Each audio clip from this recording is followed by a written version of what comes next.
But now we can bring you that interview that we promised, where our NATO correspondent Shona Murray had the opportunity to speak to Ivo Daalder. That's a former ambassador for NATO, and she started by asking him for his assessment on the very fragile ceasefire. Take a look.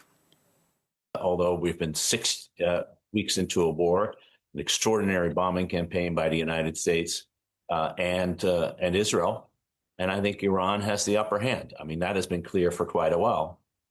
Remember, the Strait of Hormuz was open before the bombing started. Ships were going through, hundreds of them a day. Now ships may be going through. We don't know how many. We don't know when. We don't know where.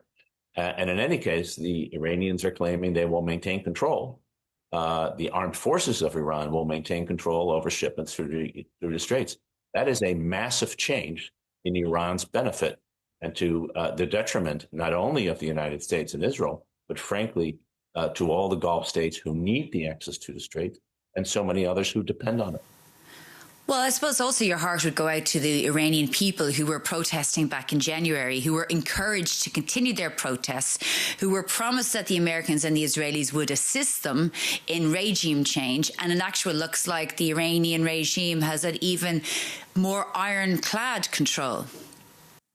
Yeah, I think, if this war ends like it does now, not just a 2-week ceasefire by longer, we can say that none of the objectives, with perhaps the exception of the degree to which Iran still has a missile capability, that none of the objectives that were set out at the beginning of this campaign have been met.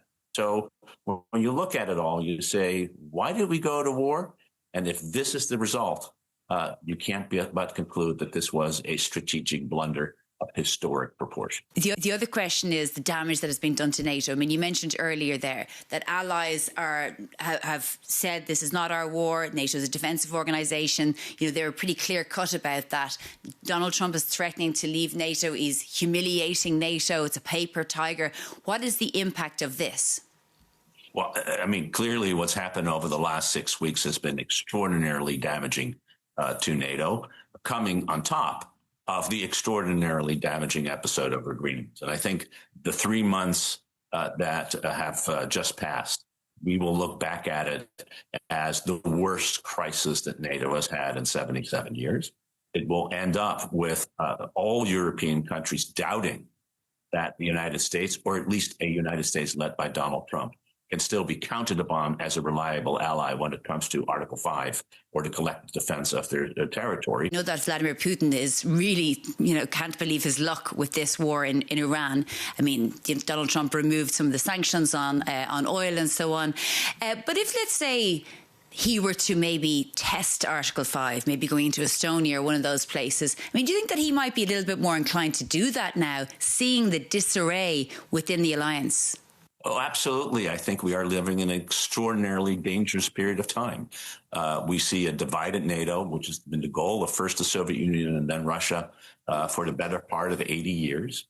A NATO that is truly at loggerheads, a NATO in which the President of the United States says, I'm not going to defend you. Don't count on me, as he put it, or bye-bye, as he said on his press conference on Monday.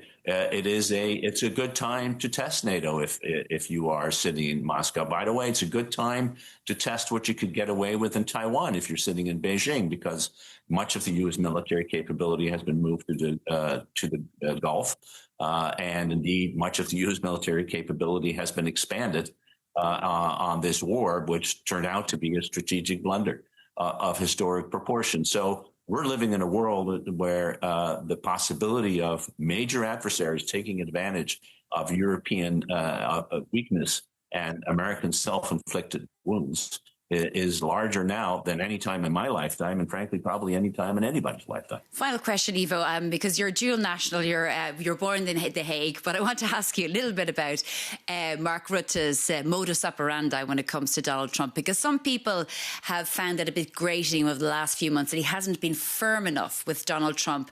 We saw in The Hague him referring to Trump as daddy and so on. Sometimes that's a bit of a joke, but there's a feeling that maybe he just plays it up to Trump a little bit more to the detriment to the European allies. What's your own interpretation? I think the big problem that Rutte faced is on the issue of Iran. He probably went too far. He probably went too much in the direction of supporting the president, particularly since 31 of his 32 constituents believed that the war that the president of the United States had started was both unnecessary and, most importantly, illegal. And as a result, supporting the president sort of alienated him with many other countries.